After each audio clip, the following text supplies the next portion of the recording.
Ya, pada pertemuan kedua ini kita membahas tentang apa sih itu perpustakaan ya, dan kemudian apa sih yang fungsi dan tugas dari perpustakaan. Nanti di akhir materi ini, di akhir PPT, nanti Ibu akan kasih tugas ya, tugas yang nggak dikirim, langsung tugas hari ini juga. Nanti dalam pemaparan materi ini Ibu berharap aktif ya, aktif, dan misalnya pas lagi penjelasan mungkin Bu kira-kira itu maknanya apa, boleh aja interupsi gitu Ibu, saya mau bertanya gitu, boleh. Jadi nggak mesti juga materi selesai baru bertanya. Ketika kita berbicara tentang perpustakaan, memang asumsi masyarakat ya pada umumnya pasti berkenaan tentang koleksi. Tapi sesungguhnya apakah hanya koleksi aja yang dibahas oleh perpustakaan gitu kan ya? Kalau dari segi keilmuan itu perpustakaan itu dia menghimpun pengetahuan, atau bisa disebut juga the garden of knowledge, gardannya pengetahuan, portalnya pengetahuan, menghimpun pengetahuan, dan juga di dalamnya adalah keterampilan yang berkaitan tentang rekod tercetak, tertulis, yang diketahui, dikoleksi, diolah, digunakan. Nah ini kata kuncinya. Jadi dia merupakan penghimpun pengetahuan, dan juga di sananya ada keterampilan untuk mengelola pengetahuan tersebut, yang pengetahuannya bersifat apa? Bersifat tercetak. Rekod ini adalah apa? Sesuatu yang terekam. Ya, rekod tercetak atau tertulis. Ya. Yang diketahui, yang harus diketahui. Dan kemudian setelah itu dikoleksi, nah kemudian setelah itu diolah, nah setelah diolah kemudian digunakan. Nah itulah ilmu perpustakaan. Sehingga dari keilmuan ini yang menjadi objek ya, yang menjadi objek perhatian pustakawan. Nah, pustakawan di sini adalah orang-orang yang bekerja di perpustakaan. Orang-orang yang memiliki kompetensi di bidang perpustakaan. Nah, itu apa objek yang jadi perhatiannya adalah rekaman grafis. Ya, graphical record. Yang semula pada masanya waktu itu mungkin terbuat dari dulu ya, sebelum dikenalnya adanya buku,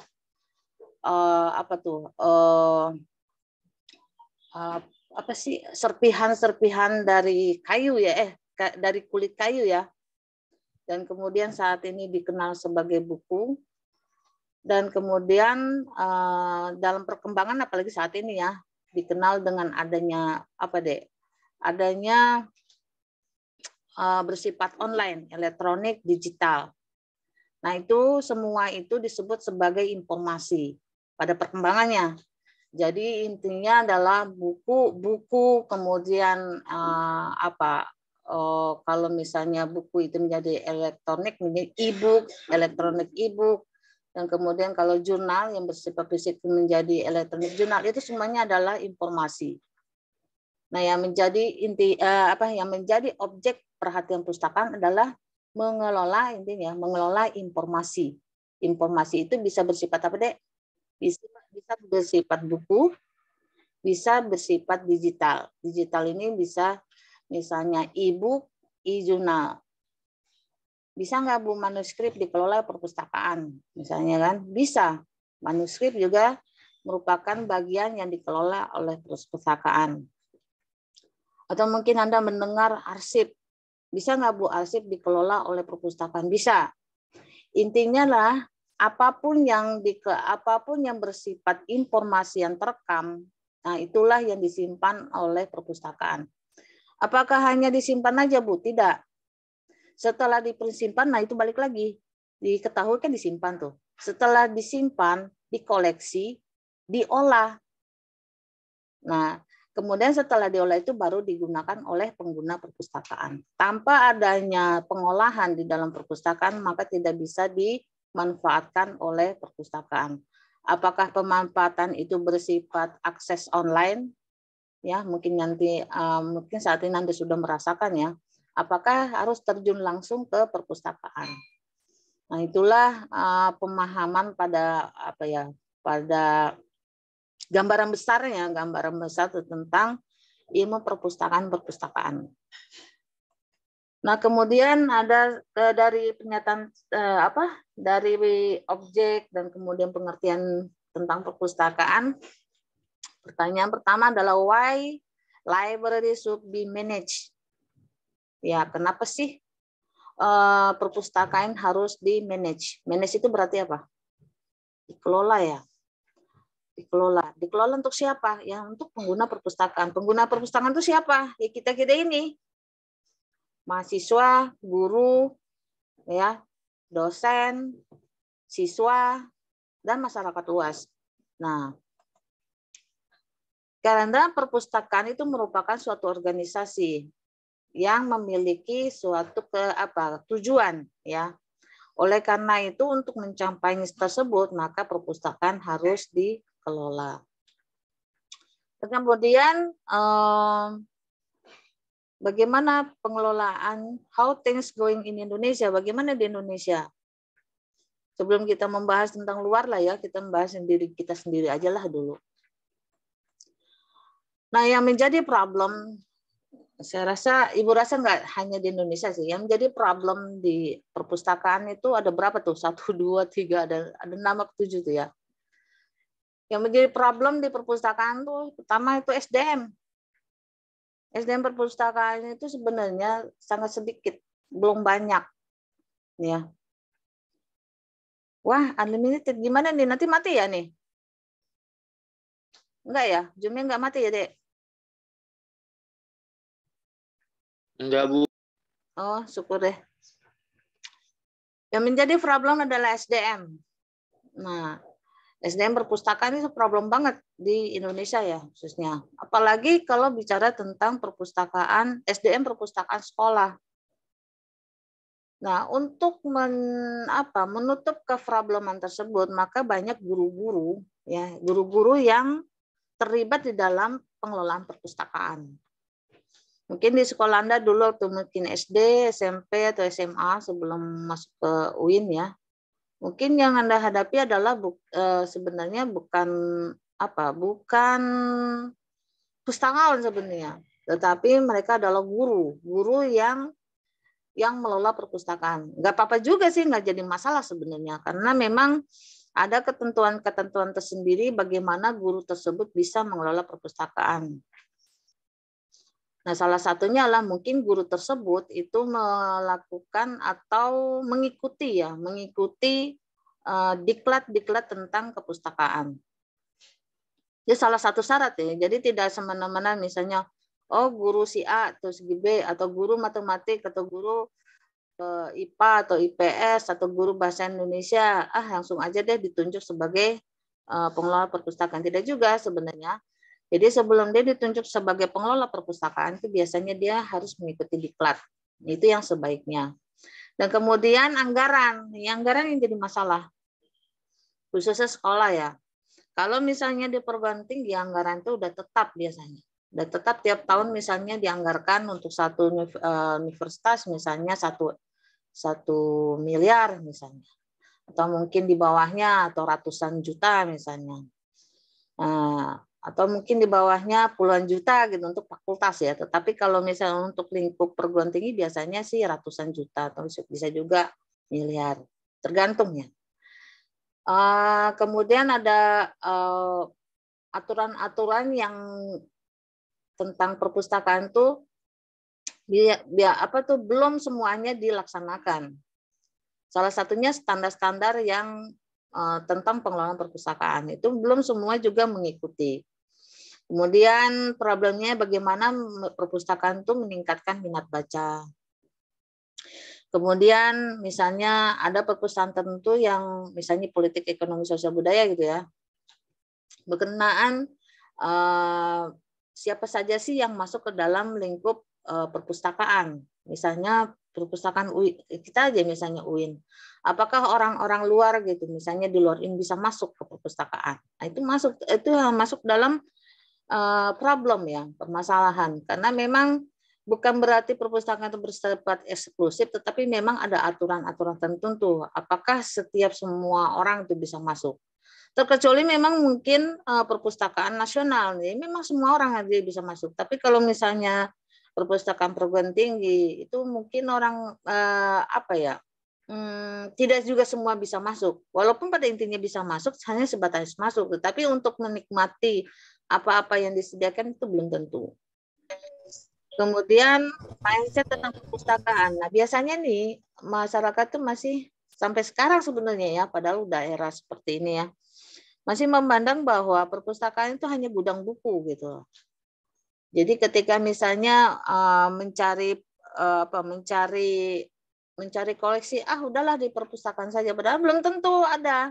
Karena itu tadi nanti kita akan belajar sebetulnya di perpustakaan koleksi apa aja sih yang harus ada di perpustakaan. Misalnya UIN, apakah seluruh dari A sampai Z gitu ya koleksinya ada di perpustakaan? Enggak juga. Karena harus mengikuti perkembangan keilmuan yang ada di universitas. Tuh. Misalnya contoh sederhananya, apakah misalnya majalah Bobo ada di perpustakaan UIN? Enggak juga. Itu karena tujuan dari perpustakaan adalah mengikuti perkembangan yang ada di lembaganya sendiri. Kemudian promosi perpustakaan ini masih rentan ya, masih ibaratnya tidak terlalu banyak. Contoh kasus misalnya, apakah Anda sudah mendatangi website perpustakaan UIN?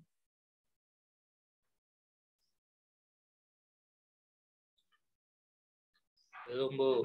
Nah, itu salah satu kekurangan dari perpustakaan. Tapi mungkin aja mereka sudah melakukannya. Tetapi mungkin Anda yang kurang hadir. Biasanya memang untuk promosi perpustakaan itu dilakukan pas Anda masuk, pas semester awal. Ada nggak informasi seperti itu?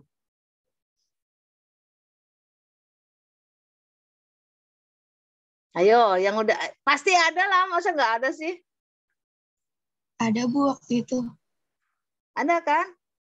Mungkin nggak ada, pasti ada, tetapi mungkin tidak menyebar ya. Apalagi era sekarang ini era pandemi ya. Jadi kekurangannya adalah menyebarkan atau tentang apa aja sih yang ada koleksi yang disediakan oleh perpustakaan kita misalnya, itu salah satunya. Walaupun udah memanfaatkan teknologi informasi misalnya adanya OPAK, adanya Instagram perpustakaan, adanya Facebook perpustakaan yang menginformasikan apa-apa yang dilayangkan. Nah, ini tentu saja promosi itu berkaitan tentang teknologi. Tanpa adanya teknologi maka perpustakaannya ya boleh Ibu katakan mati ya, karena tidak gini, perpustakaan bagus kalau tidak dimanfaatkan ya mati. Tapi perpustakaan yang bagus adalah ketika dimanfaatkan, intinya seperti itu. Nah, itulah problem-problem yang ada di perpustakaan hingga saat ini ya. Hingga saat ini yang masih ya tergantung frekuensinya. Apakah frekuensinya itu problemnya tinggi atau setengah atau sedang. Setengah sedang apa ya sama aja ya. Ibu, saya mau nanya dong, Bu. Ya? Saya mau nanya, Bu. Boleh silakan. Kan biasanya tuh suka ada yang buku yang di ban gitu ya, Bu, dilarang, Bu. Itu emang berdasarkan peraturannya gitu, atau emang setiap perpustakaan itu emang punya regulasi masing-masing gitu? Buku yang dilarang itu maksudnya bukunya ada di perpustakaan kemudian Anda tidak boleh baca gitu apa gimana? Iya, kayaknya seperti itu, Bu. Seperti itu sih, Bu, kayaknya. Soalnya saya kayak pernah dengar gitu, Bu. Ini sih di negara luar sih, Bu. Katanya ada beberapa buku yang emang udah dicetak, terus dia nggak boleh dipakai gitu sampai dihilangin gitu lah, Bu. Hilang jejak gitu. Ya, kalau gimana Ibu bilangnya?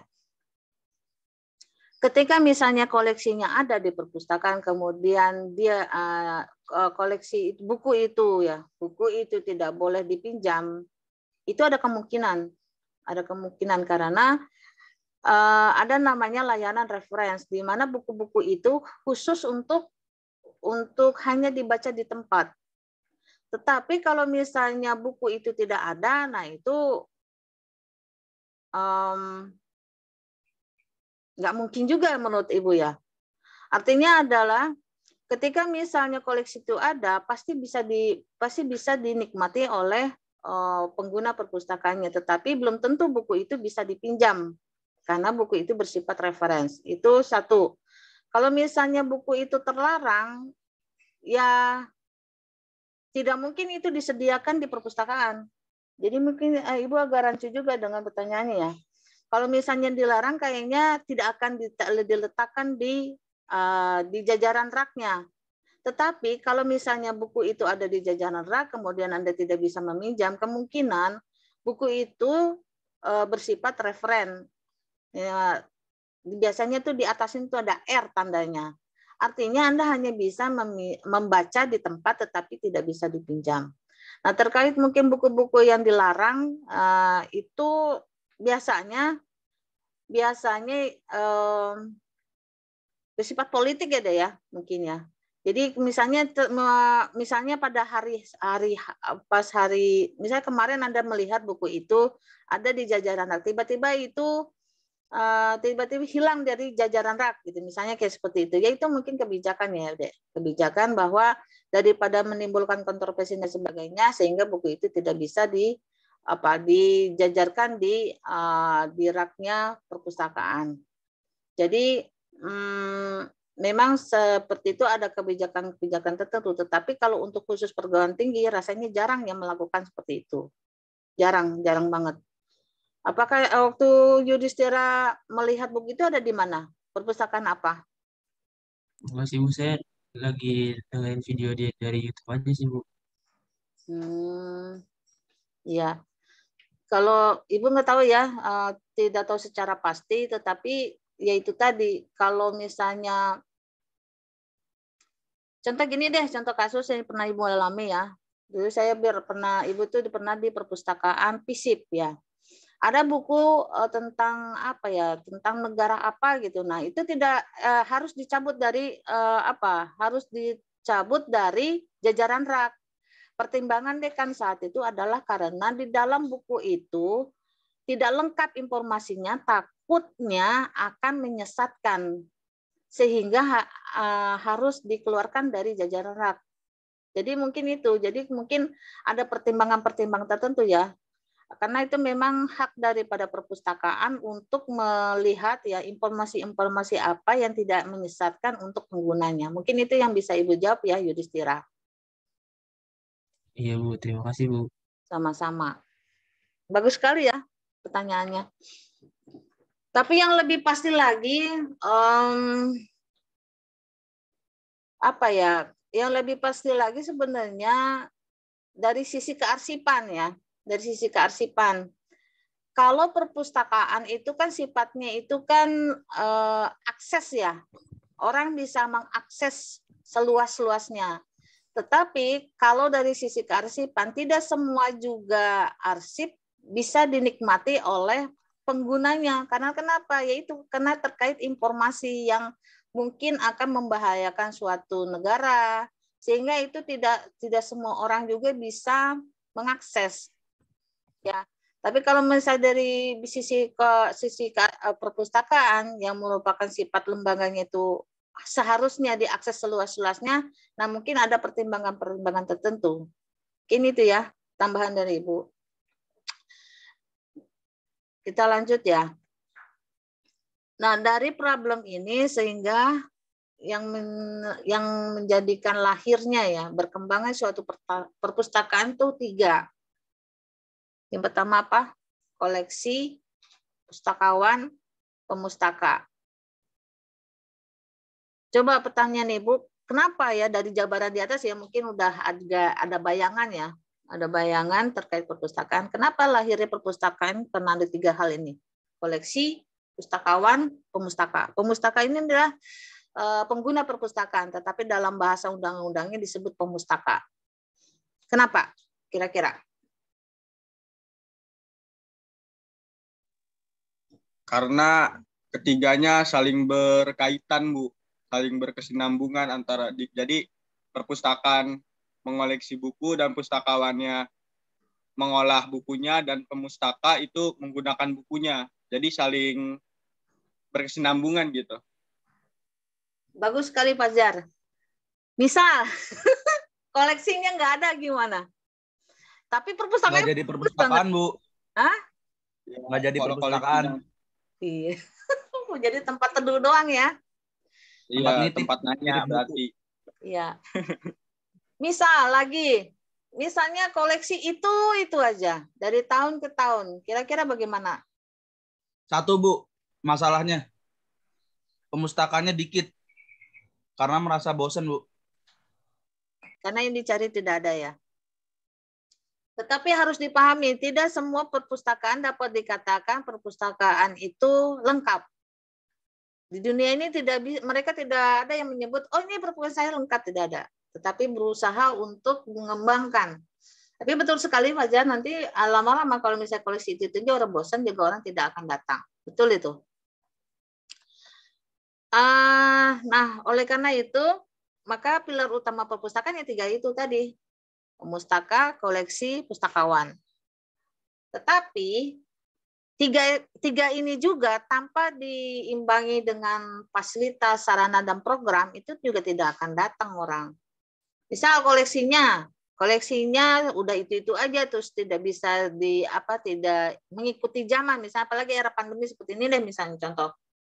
Koleksinya hanya ada di rak aja, sementara untuk datang ke perpustakaan tidak boleh. Maka tidak jalan juga. Ya, tidak jalan juga. Makanya harus adanya mengikuti perkembangan perpustakaan tanpa mengikuti perkembangan IT itu tidak akan jalan juga. Ya mati berarti kan gitu ibaratnya. Karena kalau perpustakaan bisa gedungnya besar, bagus, kemudian tidak bisa diakses ya nggak ada manfaatnya juga gitu ya. Nah ini kita belah ya, kita bahas satu-satu apa yang disebut dengan pemustaka potensial, apa yang disebut dengan pemustaka.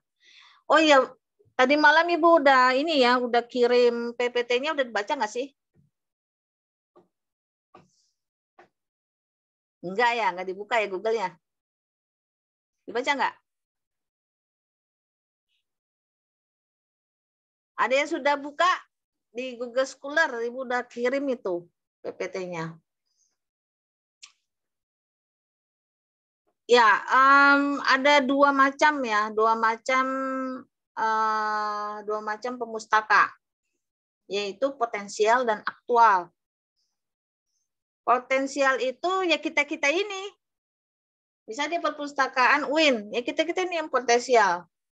Kita ini yang harusnya menggunakan jasa perpustakaan.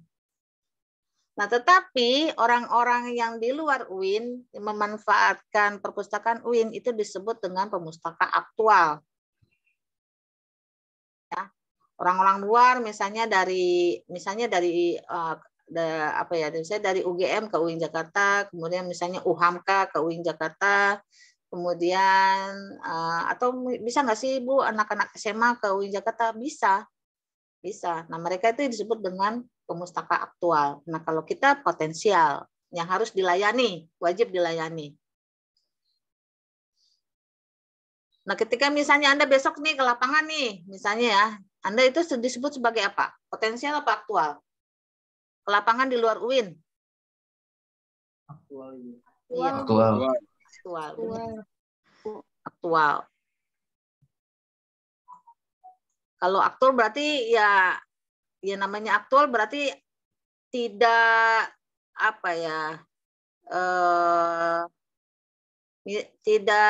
jangan berharap lebih lah, intinya seperti itu. Ketika misalnya ada koleksi yang kita inginkan tidak bisa dipinjam, ya itu ya memang hak mereka, peraturan mereka, karena kita sifatnya aktual ya.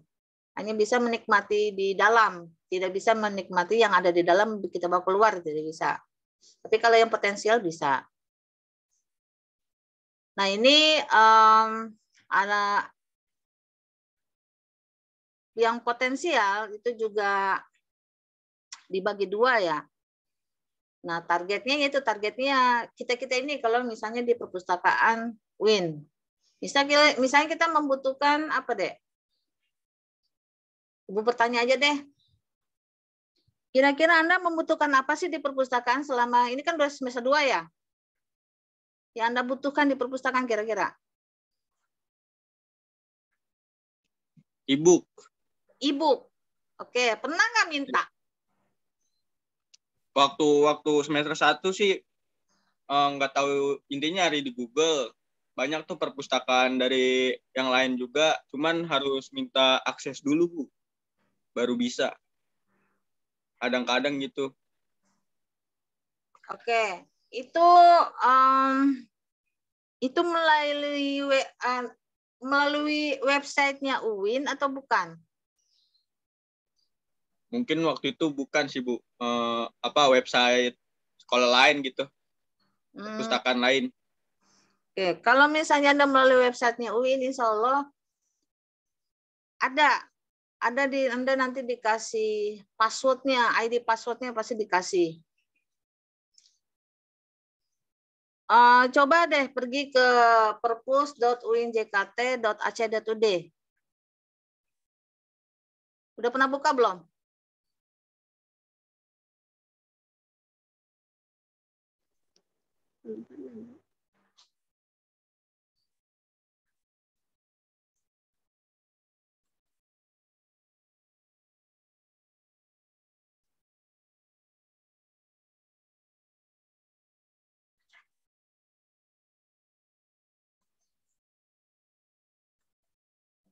Ada yang bisa share?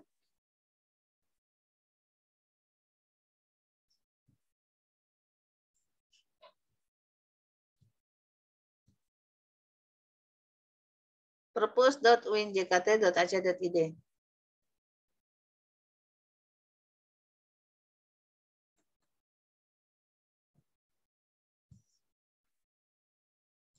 Harus pakai email UIN ya, Bu?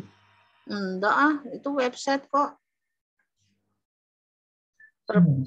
Kecil semua, perpus.uinjkt.ac.id. Kalau di saya tulisannya tidak bisa dijangkau, Bu. Masa sih? Coba. Iya, Bu, nggak bisa. Coba share.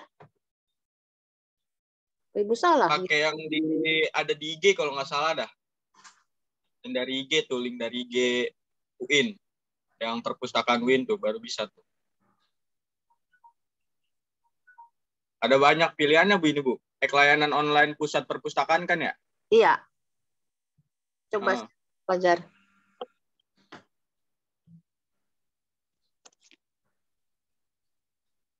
Begini, Bu. Di share mana Ibu bisa lihat pakai gitu, mata Ibu kan nih. Di share.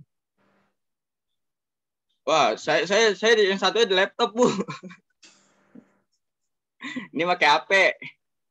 Oke. Yang bisa nge-share?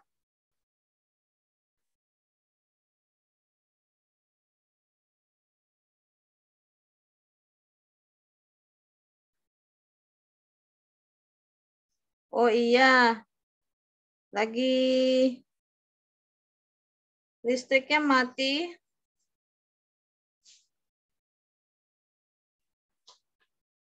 Ya lagi nggak bisa diakses benar. Listrik UIN mati.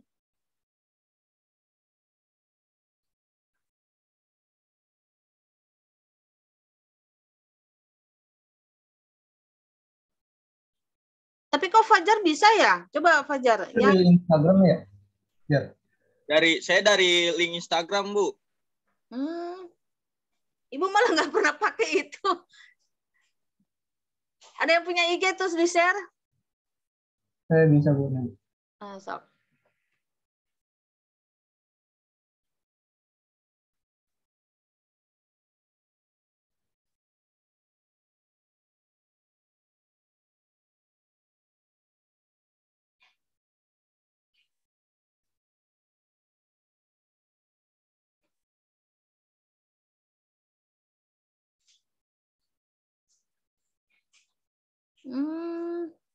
Ada ya?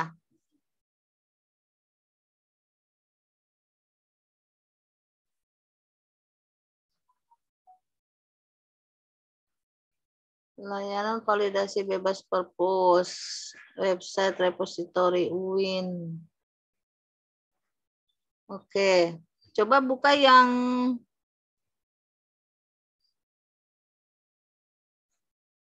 di website pusat. Bisakah dibuka? Diklik ya? Website pusat perpus.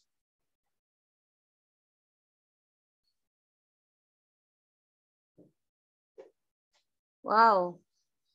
Ya lagi down ya. Coba balik lagi ke yang tadi.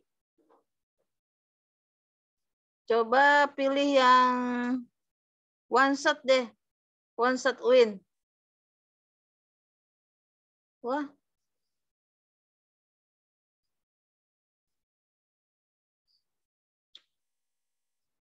Apa yang bisa di situ dibuka?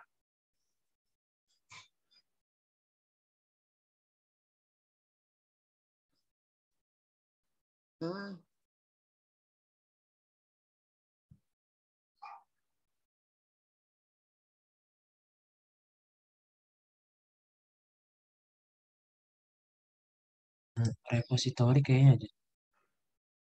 Repository bisa? Bisa, Bu. Coba deh repository dibuka deh. Yang nomor berapa terus? Nah, itu.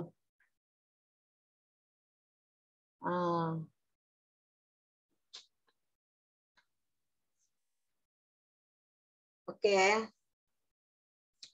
Repository ini tentang apa ya?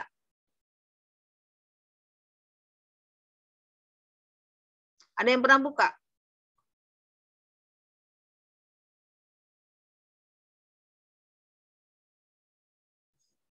Ini adalah portalnya skripsi. Nanti Anda skripsi itu masuk ke dalam repository. Coba ke bawah dikit. Jadi kalau mencari ide-ide tentang apa yang mau ditulis ya di sini. Itu tarbiyah, coba buka.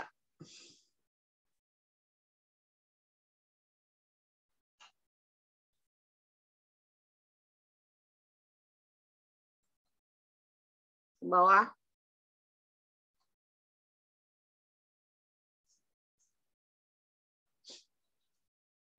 Terus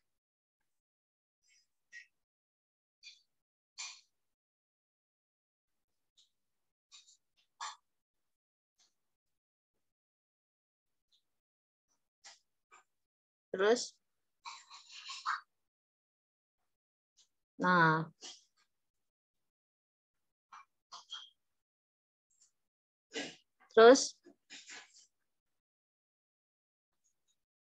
nah itu ada manajemen pendidikan kan?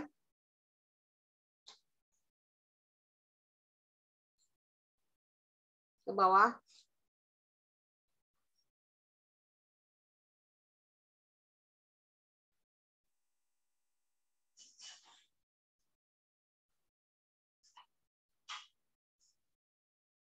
Terus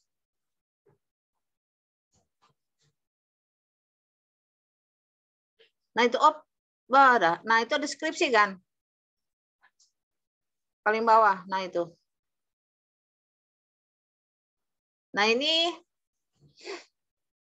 ketika nanti Anda menyelesaikan skripsi, maka masuk ke dalam repository. Udah pernah buka kah? Coba salah satunya buka.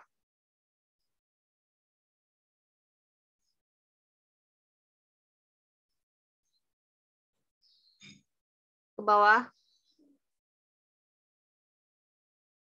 Ya ada abstraknya. Terus ke bawah.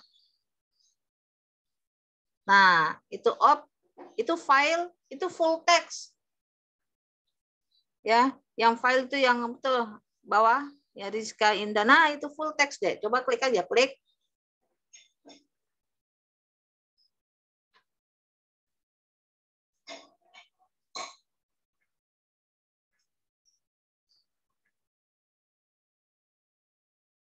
full text kan? 142. Nah, ini yang disebut dengan akses ya. Akses yang bisa diakses oleh siapapun, kapanpun, dan dimanapun. Dari A sampai Z skripsi kita tuh bisa dibaca sama orang. Masyarakat luas. Sedekahnya keilmuan UIN di sini. Tapi yang jadi persoalan itu tadi, yang problem yang di atas itu, tidak semua juga perguruan tinggi mau mengakseskan secara full text itu hasil karyanya, hasil pengetahuannya, hasil skripsi mahasiswanya, atau hasil tesis atau disertasi mahasiswanya. Ini luar biasa, UIN itu mau ya membuka aksesnya. Jadi nanti kalau ketika Anda menulis, jangan coba-coba untuk melakukan plagiat, bahaya. Ya, karena memang sudah diakses. Dan sebelum diakses kalau nggak salah itu harus diturnitinkan ya. Turnitin itu pengecekan ya, apakah ada unsur-unsur kesamaan skripsi Anda dengan skripsi orang lain. Nah ini ya, ini salah satu pemanfaatan teknologi, pemanfaatan teknologi yang bisa mengakseskan seluruh koleksi yang disediakan perpustakaan. Ya terima kasih Fajar. Oh ya, kalau diperhatikan coba ke sampingnya itu e-jurnal, e-book, coba ke sampingnya bukan sampingnya repo coba. Ya itu coba buka deh. Atasnya. Bukan Fajar. Samping yang itu yang nggak bisa kebuka. Nah, ini coba diperhatiin. Balik lagi. Balik lagi yang tadi.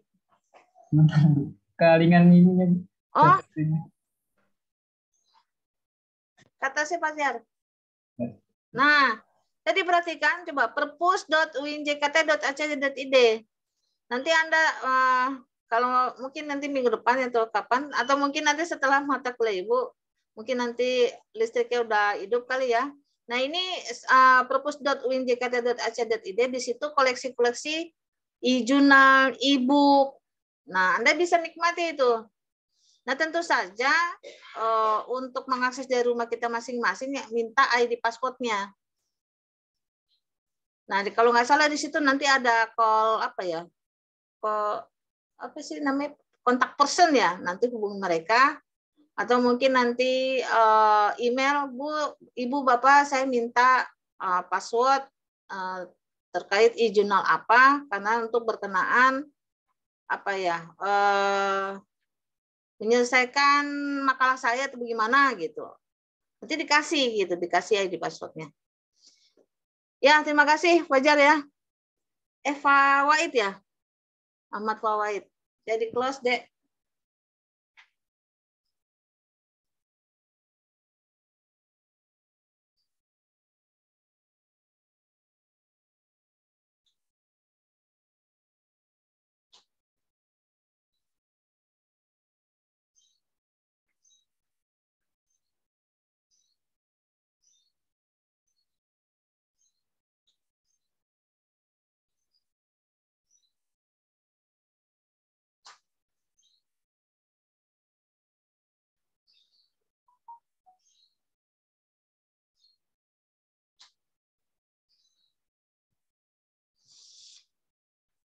Ya, kita lanjut.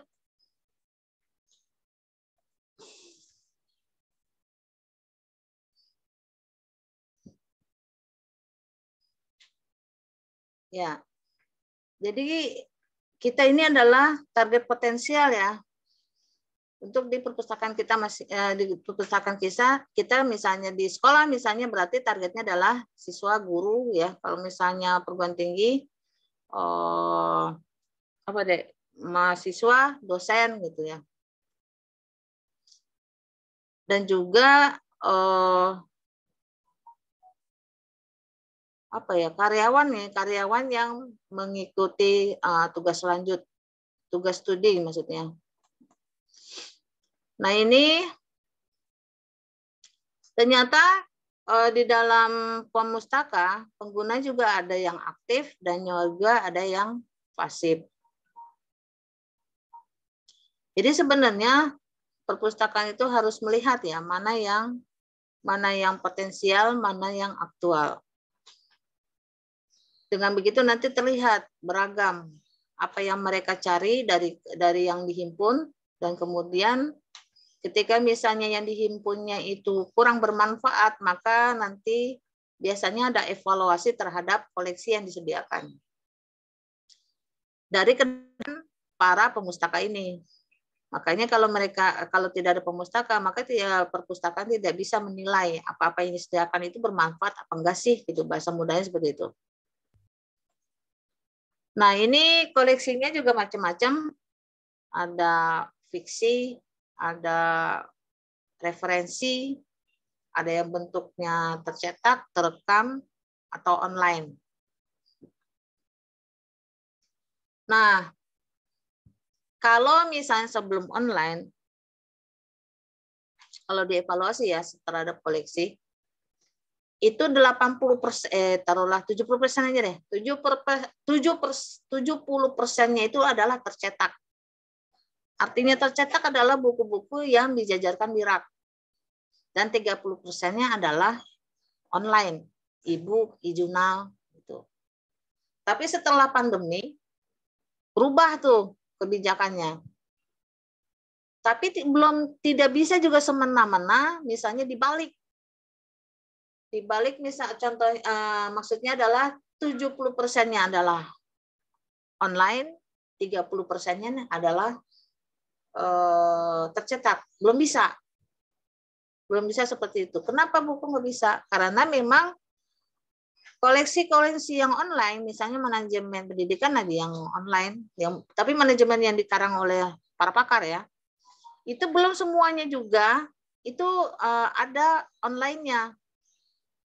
Sehingga dalam pengadaan gitu ya, masih bersifat 70-30. Walaupun sekarang dia masih sudah diupayakan untuk menaikkan 30%-nya itu. Tapi belum mencapai 50%, paling 40%. Sehingga tetaplah pengunjung perpustakaan itu, pemustaka, ya mau nggak mau itu harus ke perpustakaan. Bisa nggak Bu yang fisik-fisik itu misalnya dimanfaatkan misalnya, walaupun bentuknya fisik bisa nggak dimanfaatkan oleh kita? Bisa aja. Kalau nggak salah di perpustakaan tuh udah ada Golib ya. Golib itu adalah suatu metode ya, atau program ya, untuk bagaimana yang fisik itu dapat sampai ke pemustakanya. Tentu dengan syarat-syarat tertentu ya. Kalau nggak salah itu sekarang apalagi sudah ada kutu buku. Udah tahu belum kutu buku? Koleksi-koleksi online yang disediakan oleh perpustakaan pusat. Udah pernah memanfaatkan belum? Belum. Mudah-mudahan Ibu masih ada linknya ya, nanti Ibu share ya.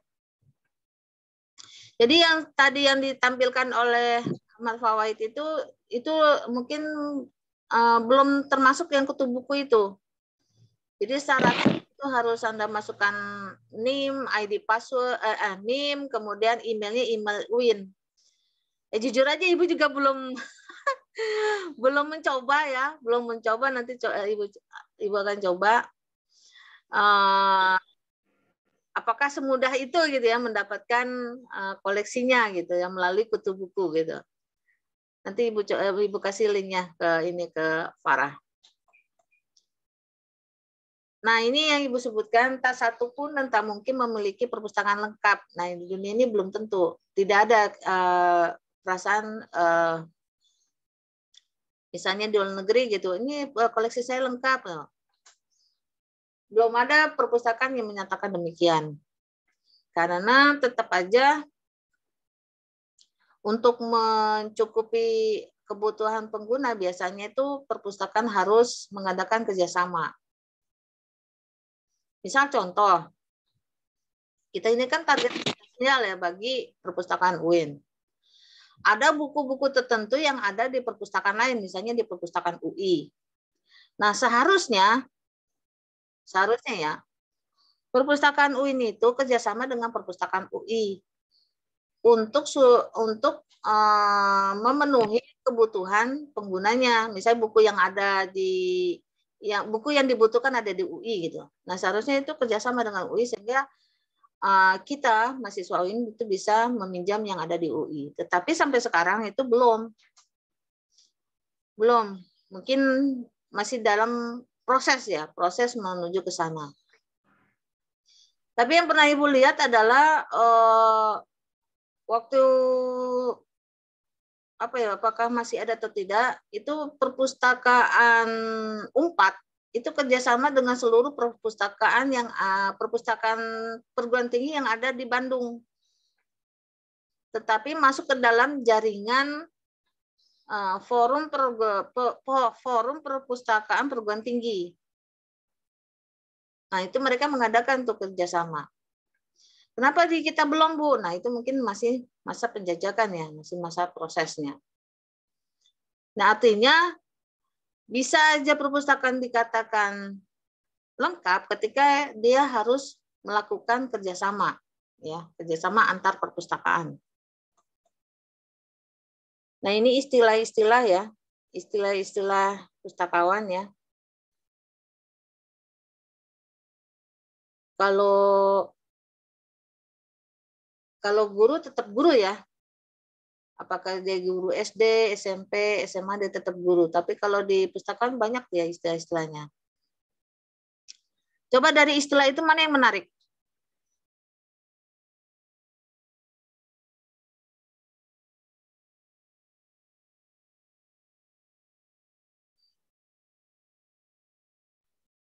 Pialang informasi, Bu. Yang mana? Pialang informasi. Oke. Pialang informasi. Ini information broker, artinya adalah sama sebetulnya pengelola juga. Cuman dia supaya keren aja gitu ya. Keren aja menyebut sebagai dia pengelola information. Atau yang atasnya informasi spesialis. Dia ahli dalam bidang informasi. Sama aja sebetulnya. Peramu informasi worker sama. Di pengelola informasi. Dan yang kira-kira yang terkait dengan bidang kita mana?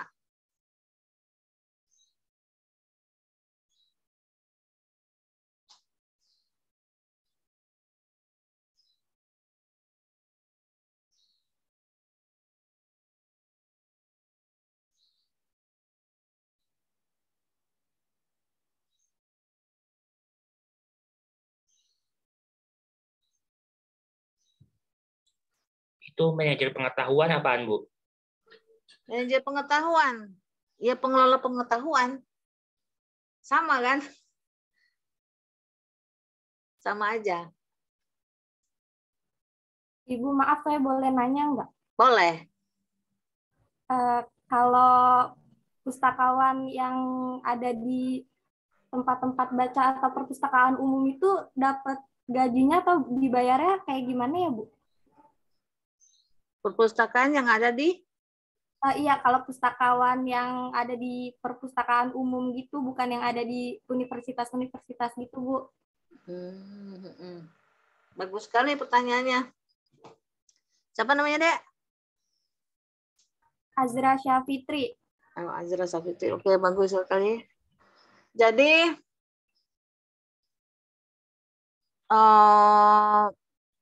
pustakawan itu kan jabatan fungsional. Dia profesional dalam melakukan pekerjaannya. Maka otomatis namanya profesional berarti dia dapat gaji nggak? Dapat gaji. Ada dua jenis, Dek. Apakah dia pustakawan PNS ataukah dia pustakawan non PNS? Kalau pustakawan PNS otomatis ya gajinya standar lah ya, standar PNS. Tapi pustakawan non PNS berarti dia tidak standar PNS. Dia bisa di bawah UMR, dia bisa di atas UMR. Tergantung dari sekolahnya, tergantung dari perguruan tingginya, tergantung dari lembaganya. Apalagi misalnya perpustakaan umum gitu ya. Berarti udah kebayang dong gajinya berapa. Kalau misalnya di perpustakaan umum berarti di dalamnya ada perpustakaan PNS. Gajinya standar ya. Mungkin di antara kita orang tua kita ada yang PNS kali ya. Berarti standar. Atau mungkin juga di misalnya non PNS. Berarti bisa aja dia UMR, bisa juga di bawah UMR. Tapi biasanya kalau di umum itu biasanya sih standar UMR biasanya. Nah, berapa sih Bu? Ya, Ibu nggak bisa jawab ya berapa gajinya ya. Tetapi kalau misalnya di sekolah, nah ini yang perlu dipertanyakan. Kasihan kadang-kadang gajinya di bawah 1 juta. Kayak guru aja sama aja sih ya. Di bawah 1 juta. Bisa contoh Ibu pernah ke Cianjur. Sana tuh ada, tapi itu tahun ini ya, tahun 2018. Kok 2018? 2000 Ibu lulus 2014. 2014 itu pustakawan sekolah dengan dia pendidikannya S1, gajinya tahu cuma berapa deh? 250.000. 250.000. Kerjanya seabrek-abrek dari A sampai Z. Ya kan? Dari A sampai Z apa? Artinya dia sendirian. Ya dia manajernya, dia juga staffnya. Karena kan pada biasanya kan kalau sekolah itu cuma satu kan. Dia manajernya, dia staffnya. Gajinya cuma 250. Tapi dinikmati aja sama dia. Gitu. Tapi sekarang ini udah jarang ya dia kayak gitu. Ya artinya pasti ada gajinya, cuman kalau untuk menjawab berapa gajinya Ibu tidak bisa menjawab ya. Tergantung dari lembaganya. Mungkin gitu ya, Azra ya. Baik Bu, terima kasih Bu. Sama-sama. Oke, dari istilah pustakawan ini mana yang menarik? Bukan menarik sih, yang sesuai dengan kira-kira sesuai dengan bidang kita. Staff. Staff bisa. Selain itu? Pustakawan bukan Bu? Pustakawan iya, pustakawan bisa. Ada satu lagi. Managers. Bisa. Pramu. Mana ada? Oh iya pramu ya. Pramu. Kurang. Kalau misalnya ahli informasi, gini deh. Ahli informasi, pialang, pramu, ahli dokumentasi, manajer pengetahuan, itu biasanya lembaga swasta biasanya. Mereka mau menyebutnya seperti itu. Yang kira-kira di bidang kita, di bidang pendidikan, sekolah, kira-kira yang mana? Pustakawan guru, Bu. Iya, pintar. Pustakawan guru. Pustakawan guru, guru pustakawan. Teacher library, librarian teacher. Artinya apa? Pustakawan guru itu adalah pustakawan yang merangkap menjadi guru. Nah, kalau di luar negeri itu jadi double degree. Kalau di sini enggak. Di sini ya pokoknya intinya pustakawan itu merangkap menjadi guru. Ada di balik sekarang. Di balik karena saking sedikitnya. Teacher librarian artinya adalah apa? Guru yang merangkap menjadi pustakawan. Kalau di luar sana ini tetap double degree. Dia S1-nya pendidikan dan kemudian S1 double degree-nya, S1-nya lagi ilmu perpustakaan. Tapi kalau misalnya librarian teacher itu S1-nya pustakawan dan kemudian S1-nya pendidikan. Nah, ini yang sedang yang sedang marak-maraknya saat ini khususnya untuk perpustakaan sekolah. Ya, bukan untuk lingkup perguruan tinggi, tetapi khusus di perpustakaan sekolah. teacher librarian atau librarian teacher. Nah, kebanyakan ini dilakukan di perpustakaan swasta. Biasanya perpustakaan swasta yang sudah yang apa ya, yang ada seperti ini, misalnya swasta juga perpustakaan apa dia itu yang sekolah internasional gitu, misalnya Singapura Elementary School gitu. Nah, itu biasanya ada tuh, mereka menyebutnya bukan pustakawan, tetapi librarian teacher. Ketika misalnya guru yang mengelola, maka disebut dengan teacher librarian. Paham ya sampai sini ya? Mudah-mudahan ya. Nah, ini yang tadi pertanyaan Azra. Jadi ada di perpustakaan PNS, PNS, ada yang penjaga buku, ada gardan pengetahuan. Ya otomatis udah kelihatan gaji-gajinya dari sini. Kalau PNS standar ya, non PNS seperti apa. Nah, garda pengetahuan tuh kayak gimana sih, Bu? Kerjanya sebetulnya sama juga gitu. Tapi kalau untuk apa ya, untuk di lingkungan swasta di sini kita jangan anggap sekolah ya, jangan anggap sekolah swasta, tetapi lembaga-lembaga swasta. Misal contohnya apa, Bu? Misalnya bank. Ya, perpustakaan bank ada. Ya. Nah, itu mereka disebut dengan the guardian of knowledge. Intinya itu juga sebenarnya. Pustakawan juga.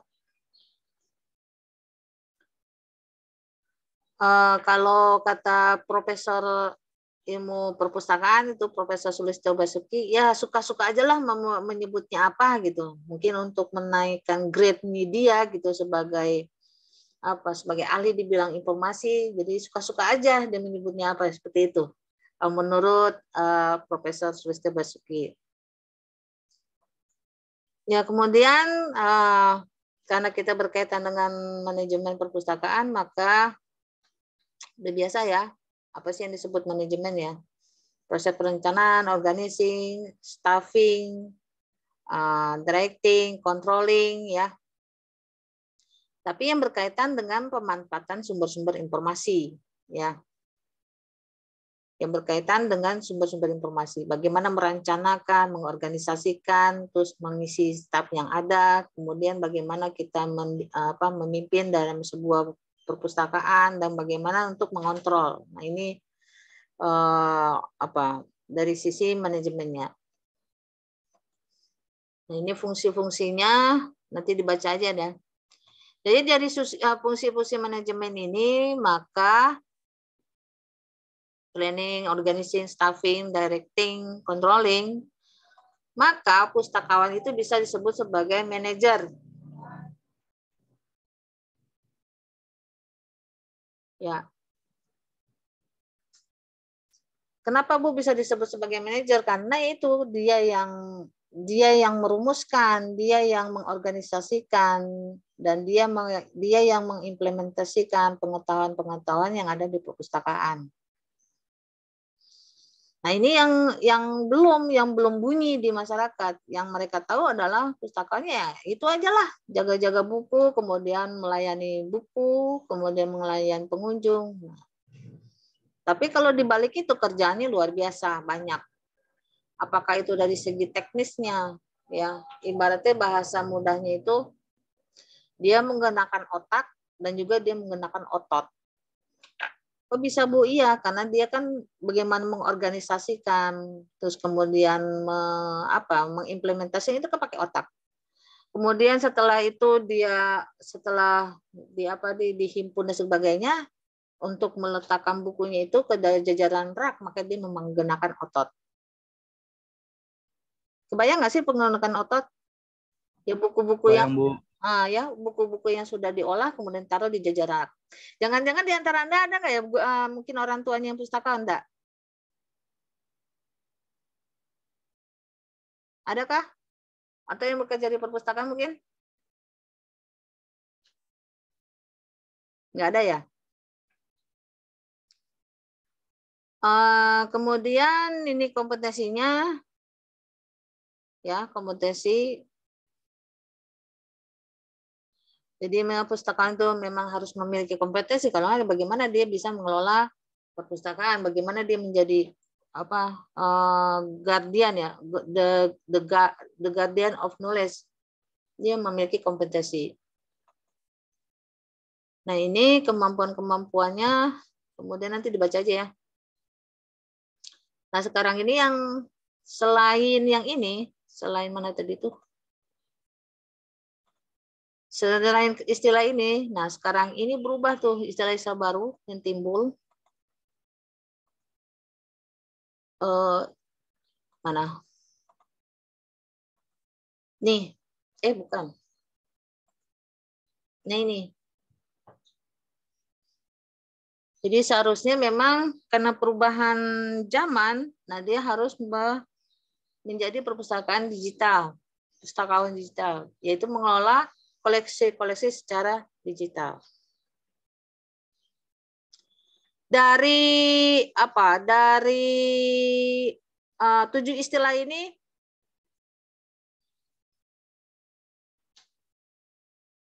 kira-kira mana yang kurang Anda pahami? Nomor 7, Bu. Critical literacy, Bu. Apa itu, Bu? Oke, critical literacy. Google itu kan sampahnya informasi ya. Apapun ada di Google. Ya kan? Nah, maka tugas pustakawan itu membantu para dosen maupun para guru ya, menyiangi sampah-sampah itu. Mengkritiki sampah-sampah itu. Literasi kan ini informasi kan. Jadi mana-mana yang dibutuhkan, nah itulah yang dihimpun. Nah, itulah kriteria literasi. Ya. Mungkin pemahaman kritikal literasi mungkin berbeda dengan pemahaman keilmuan lain ya. Tetapi dari sisi ilmu perpustakaan itu artinya ada itu. Memilah, memilih, mengkritik informasi-informasi yang timbul di berbagai media dan kemudian yang kira-kira sesuai dengan kebutuhan lembaga maka dimasukkan ke dalam di dalam perpustakaan. Nah, caranya gimana, Bu? Ada nggak program yang dilakukan perpustakaan untuk melakukan kritikal literasi? Ada. Misalnya, contohnya mengadakan program literasi informasi yang diselenggarakan oleh perpustakaan. Itu dalam rangka itu mengcounter apa-apa yang hoax ya. Informasi-informasi yang tidak sesuai. Menghindari hoax. Nah, itu yang dilakukan oleh perpustakaan. Ya, mungkin itu ya kritikal informasi. Dan kritikal literasi. Itu tugas pustakawan itu. Tentu saja tugas ini harus kerjasama dengan para dosen. Harus kerjasama dengan para guru sehingga sesuai apa-apa yang akan ditampilkan. Mungkin itu ya. Itu adalah kritikal informasi.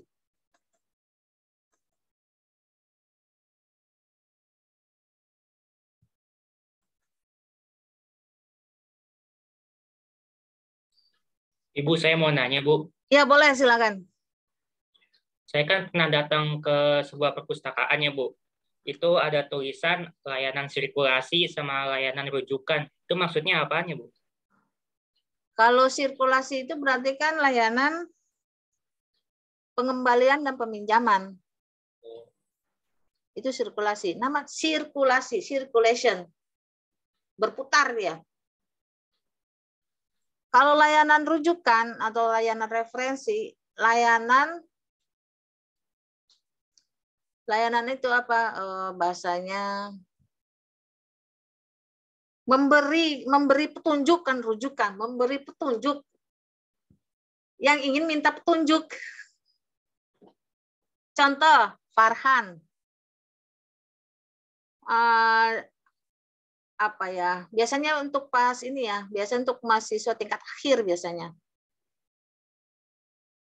Ingin mengetahui tentang tentang pengelolaan, tentang manajemen kelas saja misalnya. Referensi-referensi apa sajakah yang seharusnya, yang sebaiknya ada dalam tugas saya. Nah, itu tanya ke perpustakaan boleh. Misalnya Farhan udah menghimpun gitu ya ABCD tentang berkaitan tentang manajemen kelas misalnya. Tetapi kayaknya kok ada yang kurang gitu loh. Saya minta tolong sama pustakawannya. Nah, itulah layanan rujukan. Ya. Nah, biasanya setahu Ibu ya, untuk layanan rujukan ini belum ada di perpustakaan kita. Belum. Tapi bertanya boleh. Seharusnya itu ada khusus gitu ya, layanan rujukan. Jadi mahasiswa itu bisa langsung ke sana kan, jadi nggak nanya-nanya lagi kan, mana sih layanan rujukan nih di sini nih gitu kan. Nah biasanya kalau misalnya mereka belum ada, biasanya itu dilayani oleh layanan sirkulasi. Jadi orang-orang sirkulasi itu sebetulnya layanan yang paling complicated. Di situ dia melayani simpan pengembalian. Di situ juga dia melayani ketika mahasiswa itu bertanya, kira-kira koleksinya ada di mana ya? Kira-kira ini koleksi, misalnya saya punya tugas seperti ini, kira-kira bahan referensinya apa aja ya? Nah itu sebetulnya yang lainnya khusus pustakawan referensi. Tapi itu tadi di UIN kita belum ada deh, sayangnya. Tapi kalau Anda ingin minta contohnya, Bu, ada nggak sih? Ada. Udah pernah ke perpustakaan UI belum? Nah, di perpustakaan UI ada khusus layanan referensi. Nanti kalau udah offline ya, udah apa sih, bukan offline sekarang istilahnya apa? PTM apa? Daring. PTM, Bu. Cobalah nanti kan pasti kan Anda yang luar kota mungkin sementara ngontrak dulu ya, ngekos gitu. Jadi jangan di kosan aja, coba main-main gitu. Mumpung di dekat kampus gitu ya. Yang bagus-bagus saya dikunjungi misalnya ke perpustakaan UI, terus kemudian ke Perpusnas, dan kemudian satu lagi yang bagus, mana ya?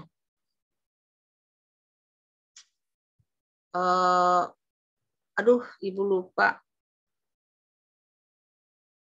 Pelita Harapan apa ya? Lupa Ibu yang di BSD sana itu perpustakaannya ada kolam renangnya. Lupa. Pelita Harapan apa ya, lupa. Ya main-main aja, cuman kalau yang ke Pelita Harapan itu agak sulit masuk ke sana karena dia khusus ya, khusus. Bisa aja cuman ribet gitu urusannya, itu harus melalui berbagai syarat. Ya mungkin itu ya, Farhan. Ya, baik Bu, terima kasih. Ya. Tapi bukan berarti di perpustakaan kita tidak melayani Farhan untuk bertanya, melayani. Cuman tidak ada pelang khusus gitu. Seharusnya kan ada pelang khusus ya layanan itu. Seharusnya, tapi ya itu tadi bukan berarti nggak melayani, pasti dilayani. Ya lanjut ya, ini ada konvensional, otomasi, digital. Nah kira-kira bedanya apa sih? Ada yang bisa menjawab?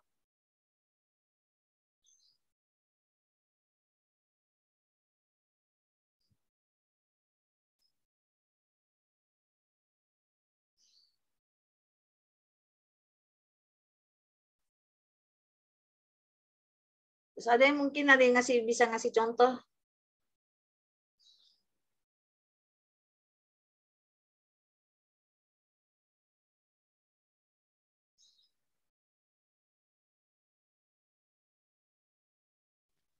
Mungkin kalau yang perpustakaan konvensional itu berbentuk fisik buku gitu ya, Bu?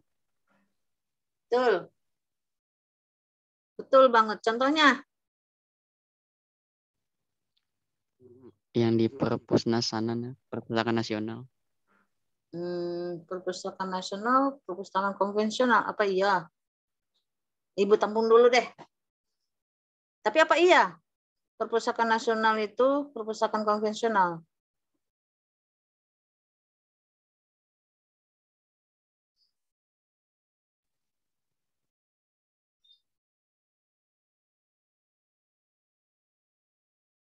Yang lainnya?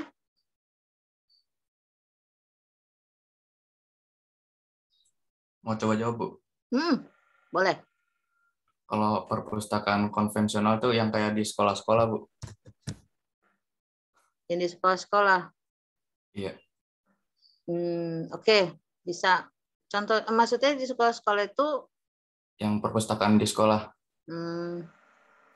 Oke. Tapi tidak semua perpustakaan sekolah juga konvensional ya. Artinya konvensional itu adalah di dalamnya itu tidak memanfaatkan teknologi. Di buku semua itu konvensional. Intinya Ibu, gimana? Kalau yang di dekat flyover Ciput itu yang dibuatnya itu termasuk bukan, Bu? Yang kok ya Ibu belum ke sana ya. Tapi yang jelas kalau misalnya dia betul-betul tidak ada memanfaatkan teknologi, itu konvensional. Iya Bu, kayak perpustakaan umum ya Bu? Perpustakaan umum. Contohnya di mana? Itu yang saya pernah lihat yang di Ciputat itu, karena emang bentuknya kan satu kotak gitu, dan di dalamnya cuma terdiri kayak tempat untuk bacaan, terus sama rak-rak bukunya Bu. Oke, berarti di situ nggak ada komputer sama sekali? Nggak ada. Nah, itu bisa. Kalau taman baca termasuk nggak, Bu? Bisa. Asal intinya gini.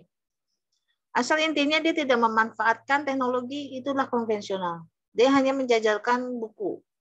Dan ketika misalnya pengguna pemustaka ingin memanfaatkan, harus datang ke perpustakaan, itu konvensional. Ya, tuh. Jadi apalagi era sekarang di Facebook nggak ada, di Instagram nggak ada, di Google nggak ada, gitu. Jadi kita harus datang ke sana hanya melalui tahu perpustakaan itu hanya melalui by mouth, gitu kan? Nah, berarti konvensional. Oke, sekarang terotomasi.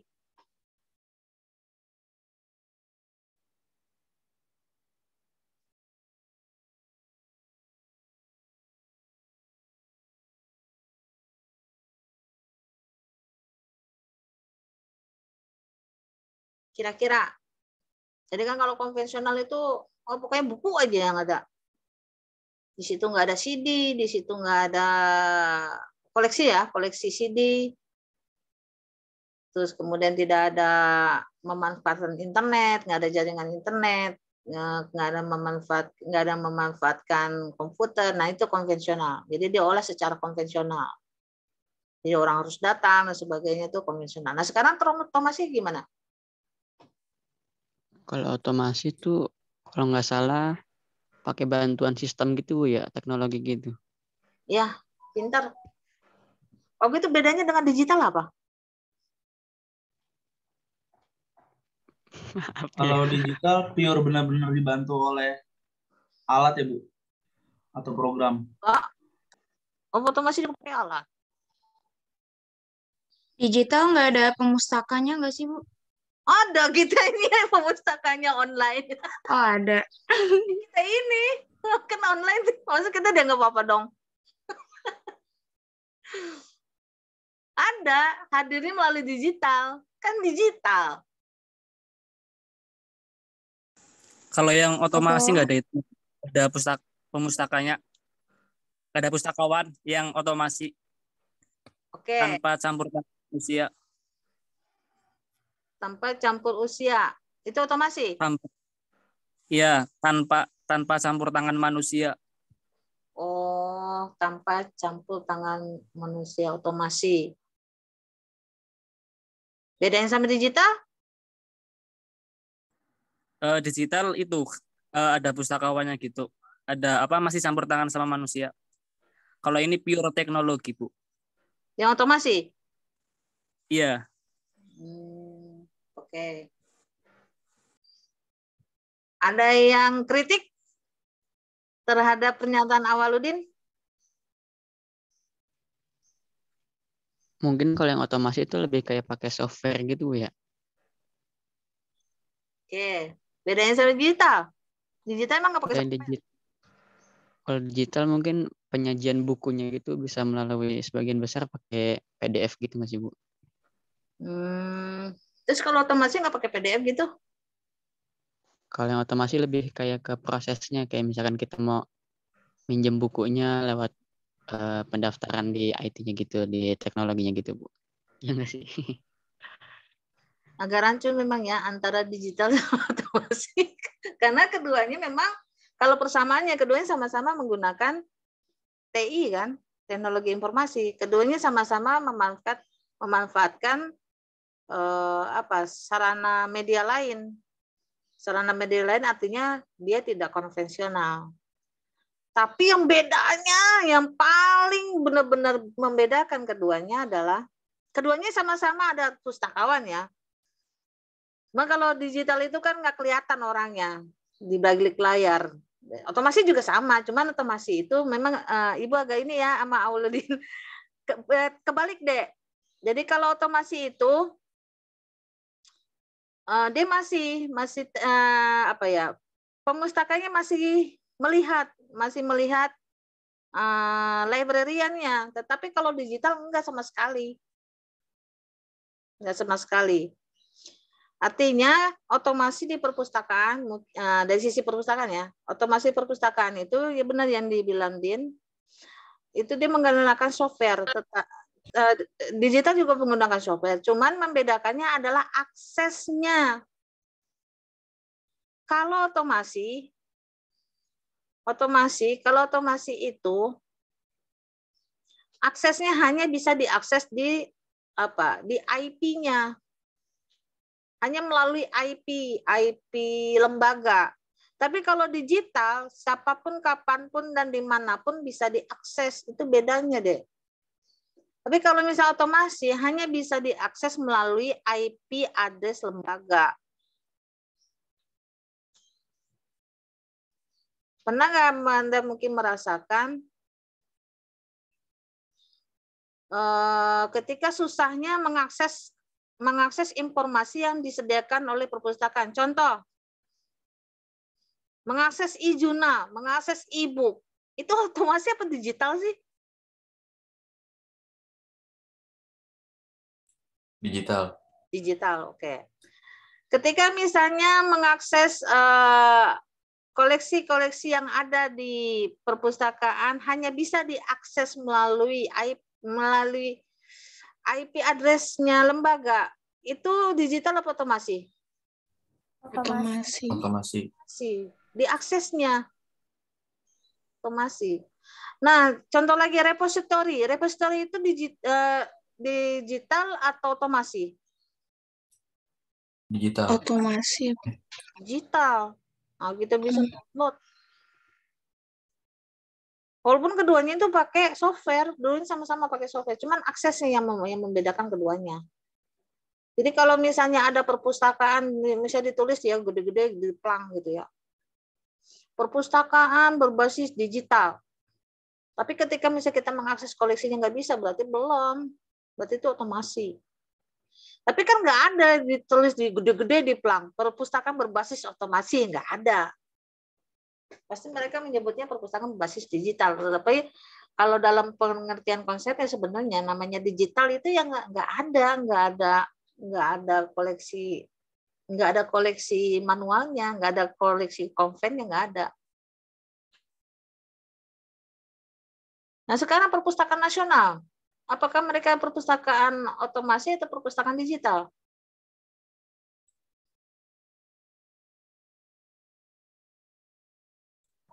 Otomasi, digital, Bu. Digital, oke. Yang lainnya? Otomasi Bu. Oke. Yang lainnya? Otomasi, Bu. Otomasi. Ibu kurang sepakat kalau disebut digital, Ibu kurang sepakat kalau disebut sebagai otomasi. Tengah-tengah di antara mereka hybrid.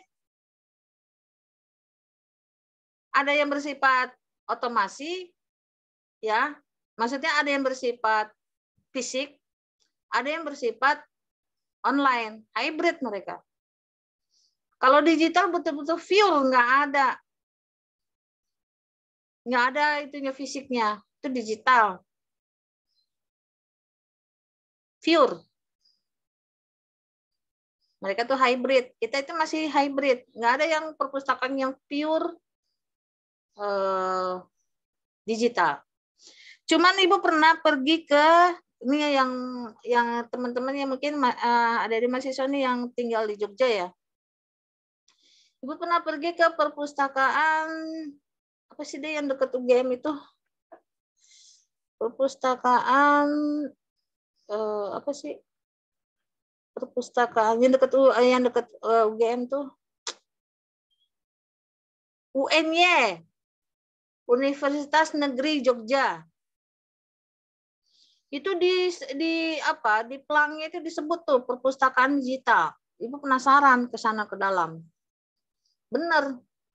Ternyata tidak ada koleksinya yang bersifat fisik.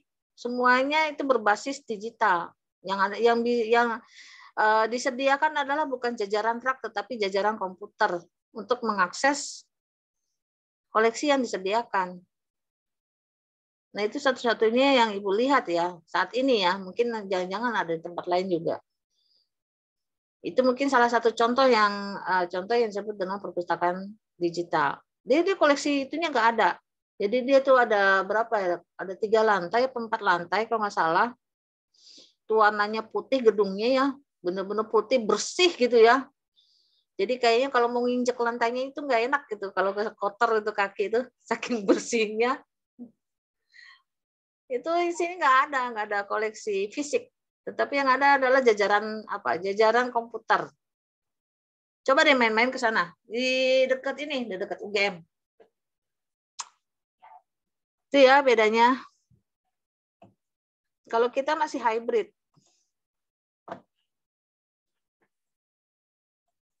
Kemudian ini Pustaka Onera Informasi. Kita baca aja ya. Pokoknya intinya mah harus memiliki wawasan luas dan sebagainya. Ya, mungkin itu untuk materi pertemuan kita.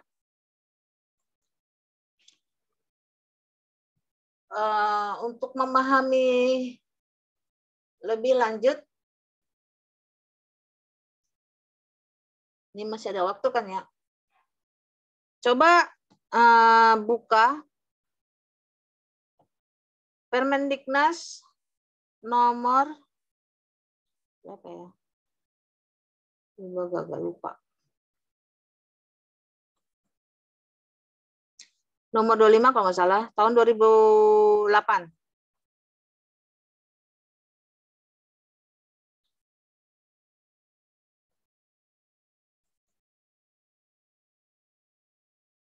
Ya, Ibu kasih waktu 10 menit untuk memahami. Isinya apa dan tentang apa.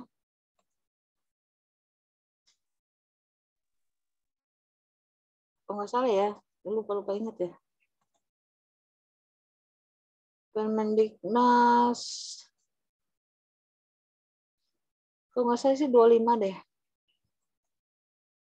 Permendiknas nomor 25 tahun 2008. Iya benar 2008. Coba Anda cari di di Google ya.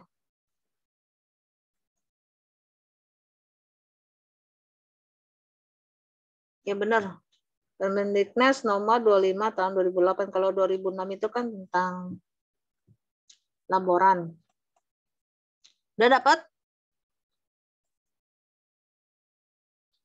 Ibu kasih waktu 10 menit. Anda baca.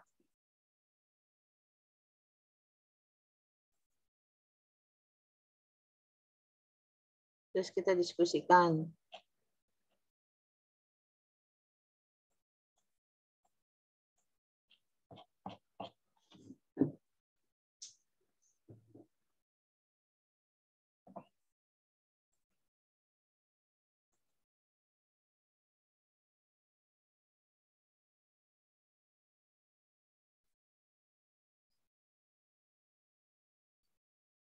Oh ya, jangan lupa absen ya.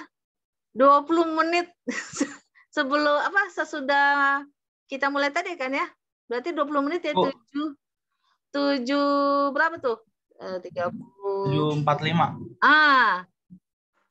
Ibu maaf, tadi saya absen, saya dari kemarin pakai email bukan UIN, Bu. Jadi tadi saya cari passwordnya dulu, baru saya ganti, dan saya absen tadi jam 8.45, Bu. Oke. Makasih, Bu. Sama-sama.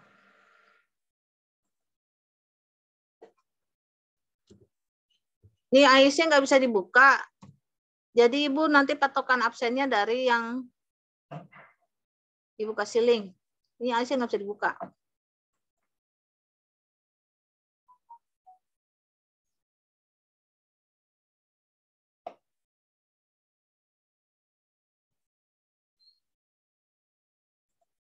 Kasih waktu 10.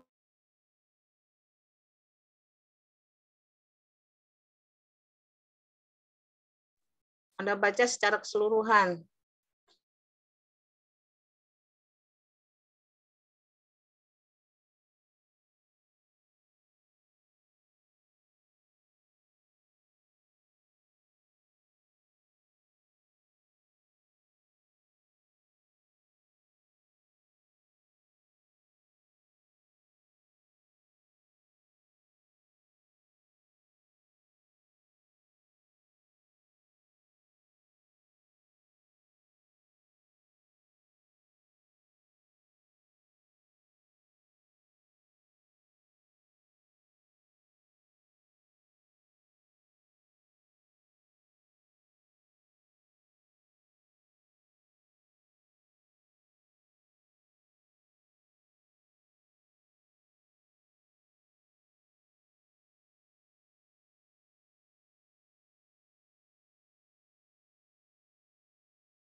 Oke, Ibu bagi jadi dua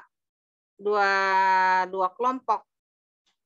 Ya, satu kelompok sudah memahami, ya, setelah semuanya harus sudah memahami, membaca dan memahami. Nah, kelompok yang satu untuk menjawab kelompok yang kedua. Kelompok kedua itu untuk bertanya kepada kelompok satu. Paham ya?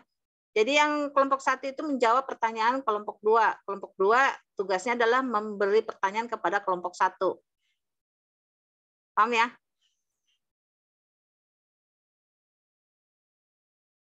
Nah, kelompok 1 yang ada di layar Ibu aja nih, di layar slide 1. Ahmad Fawaid, Abdurrahman Saleh, Azra, Fazar. Yudhistira nih sekalian absen.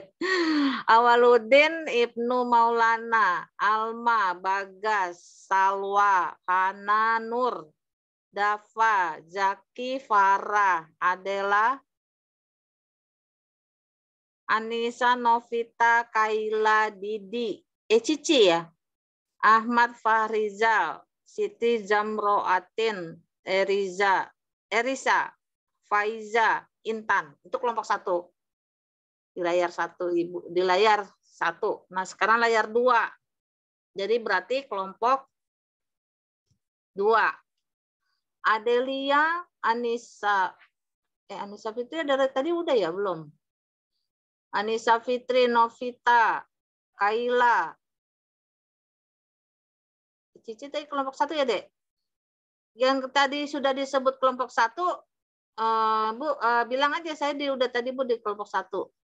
Karena kadang-kadang timbul nama Anda di layar 2. Kayaknya Saya sudah di kelompok 1, Bu. Oke. Jadi ya kelompok 1 lebih banyak dong, Bu. Oh gitu ya? Ntar dulu deh, pokoknya dilihat dulu namanya nih. Erisa tadi udah, Neng? Erisa kelompok 2 kali ya? Tadi udah. Oh udah. Faiza belum? Faiza udah, Bu. Faiza Intan udah? Udah, Bu. 1. Bu, maaf Bu. Yang kelompok 1 di resen aja Bu. Aca? Oh ya, resen hand aja. Aca udah? Belum? Belum, Bu. Oke, Belum. Aca berarti ya. Aca, Mufti, Farhan, Lulu, Elinda, Farah, Asifa, Adila, Siti, Lutfiatun, Bima,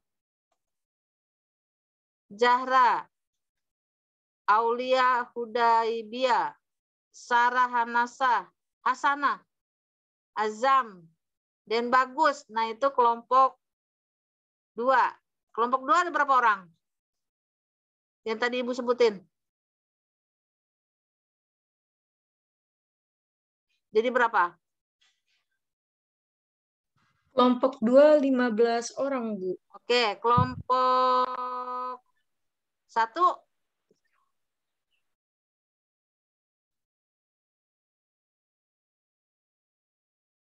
kelompok 1 tadi Ibu sebutin ada berapa? Lebih dari 15 ya? Kalau yang di Raisen ada 21, Bu. Oh, 21. Berarti 15 tuh. Yang kelompok 15 ya. Berarti 15 21 bagi 2. Berarti 3 lagi aja. 3 lagi aja ke kelompok 2.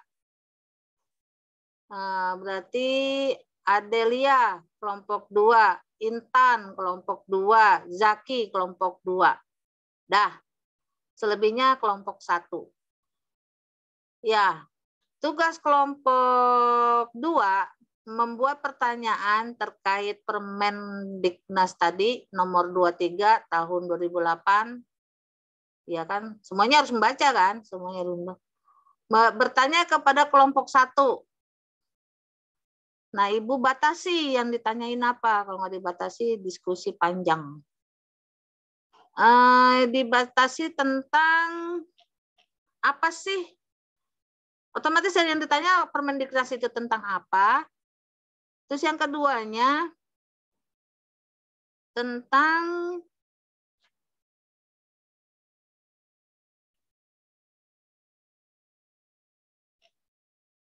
mana sih tadi udah diituin tentang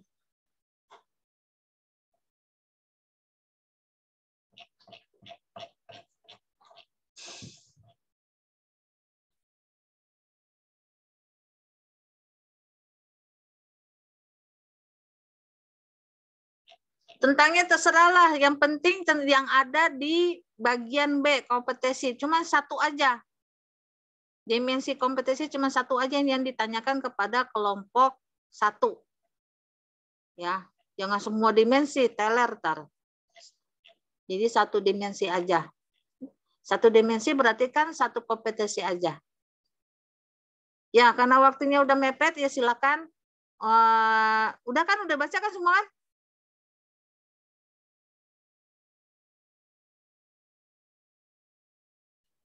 Belum? Ya sudah, Ibu kasih waktu 5 menit. Setelah 5 menit dari sekarang, nanti kelompok 2 harus bertanya kepada kelompok 1. Nanti kelompok 1 yang akan menjawab pertanyaan dari kelompok 2.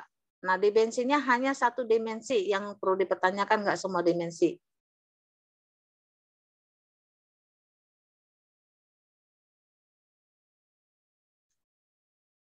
Ya, 5 menit dari sekarang.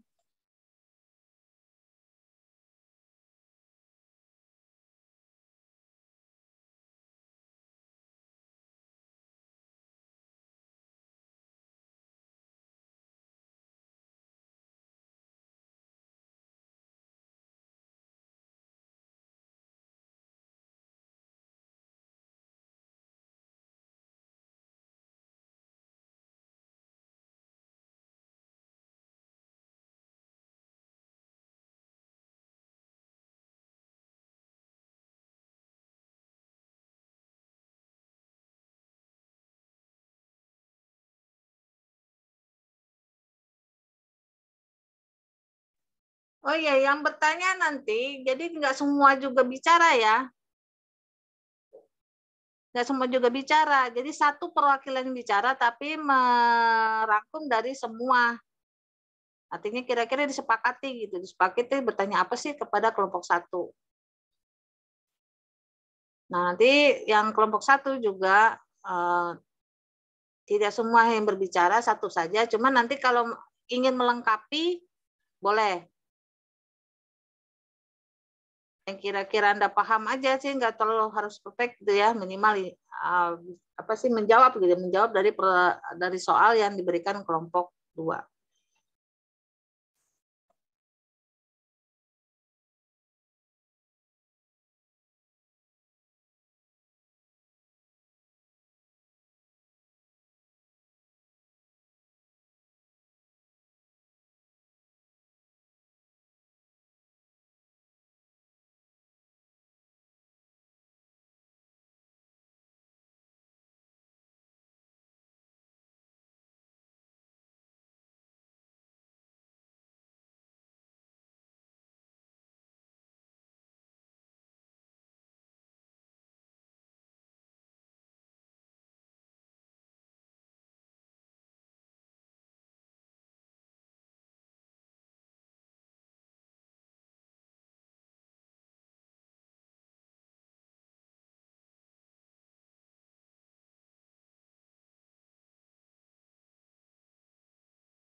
Kelompok 2 sudah siap?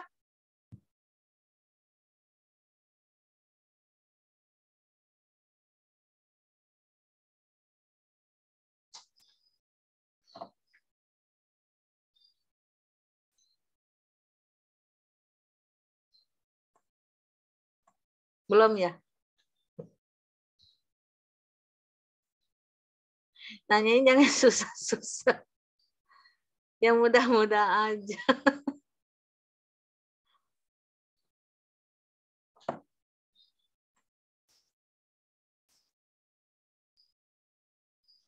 Ibu nggak usah tunjuk ya, perwakilan dari kelompok 2 siapa, terus nanti perwakilan kelompok 1 siapa ya.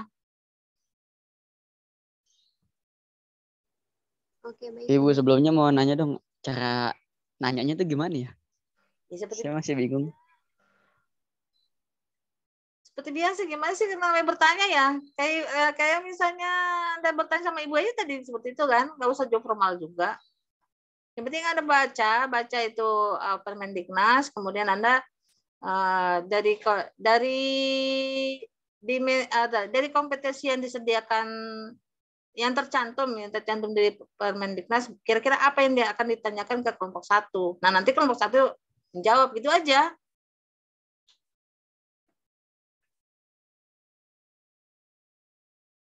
Misal contoh. Mana sih itu Permendiknasnya? Kalau saya kasih contoh berarti Anda nggak bertanya dong ya.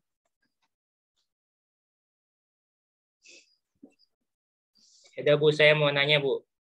Nanya untuk bukan kelompok Ibu. 1. Nanya Iya, untuk kelompok 1 maksudnya Bu. Iya, silakan. Tapi itu pertanyaan itu udah mewakili semua ya.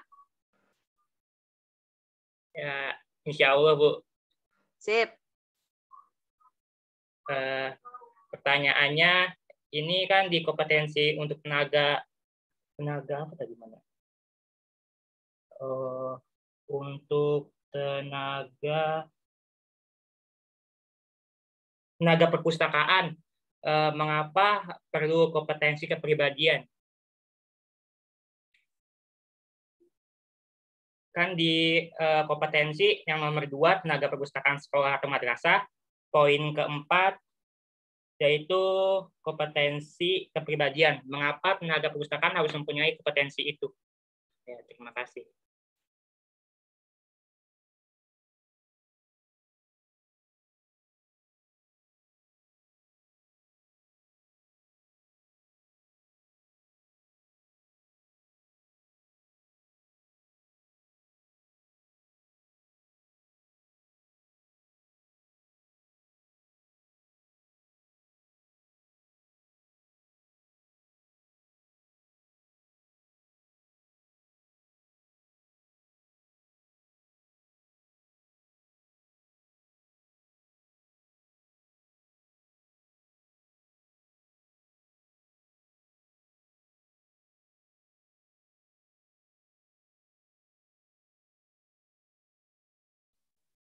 Ini langsung dijawab sama kelompok 2 atau gimana, Bu? Iya. Saya mau coba jawab, Bu. Kan kata Farhan tadi kenapa di kompetensi harus memiliki kompetensi kepribadian. Menurut saya setiap pekerjaan itu bermulainya dari pribadi diri sendiri. Jadi kalau mau memulainya kayak seperti yang memiliki integritas yang tinggi. Itu kayak wajib aja yang dimiliki untuk semuanya. Jadi sebelum memulai pekerjaan semuanya pasti kepribadian itu dasarnya. Jadi suatu dasar setiap untuk memulai pekerjaan. Kalau kepribadiannya kurang berarti harus ditingkatin menjadi lebih baik. Kalau misalkan udah baik, ditingkatin juga. Dan kalau misalkan pribadinya udah bagus, ke sosialnya mungkin bisa bagus, Bu. Dan ke selanjutnya kompetensi-kompetensi yang lainnya bisa seimbang. Mungkin teman-teman yang lain bisa nambahin.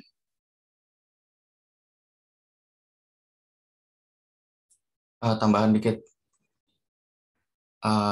Terlebih lagi kan ya kalau masalah perpustakaan itu berhubungannya dengan buku-buku, koleksi, dan data-data segala macam.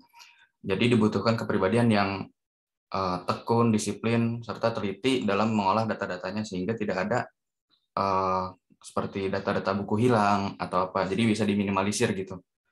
Kalau kepribadiannya jelek, misalkan dia ceroboh orangnya, naruh buku sembarangan, antar aja, terus malas gitu. Mungkin aja bisa ada buku yang keselip atau bukunya hilang atau buku yang nggak kedata gitu. Jadi kalau kepribadian sih itu merupakan sebuah kewajiban sih, bukan hanya di perpustakaan saja tapi di seluruh pekerjaan gitu. Dalam masalah layanan juga Bu, mungkin kalau layanan kan pasti harus orang itu sendiri yang melayani, berarti dia harus memiliki kepribadian dan kepribadian yang bagus itu sendiri, jadi dapat melayaninya dengan baik.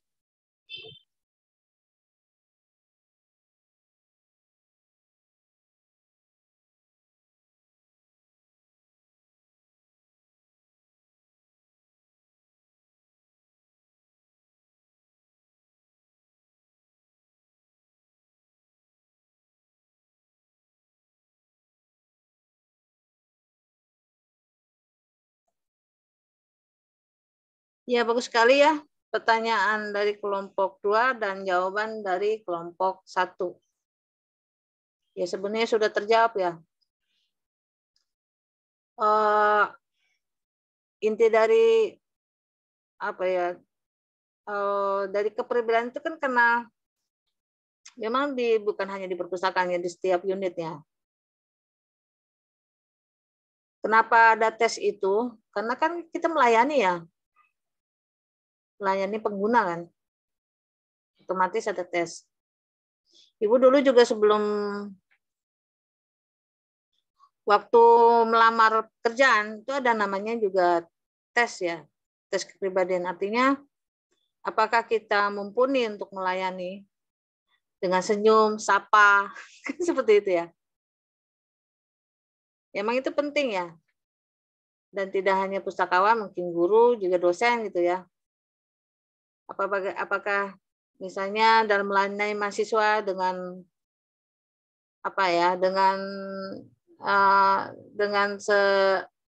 seadanya, atau mungkin dimulai dengan senyuman, atau mungkin kalau ketika misalnya ketika dia mahasiswa bertanya gitu ya ke pustakawan, apakah bilang ya cari sendiri. Nah, itu kan salah satu unsur yang akan menjadi penilaian tersendiri terhadap pustakawan. Artinya memang itu penting, dan itu memang di lapangan juga melakukan seperti itu. Dan itu Ibu tadi cari-cari ya untuk kelompok 1, itu pertanyaan bagus sekali. Itu ada di kompetisi mana, Dek?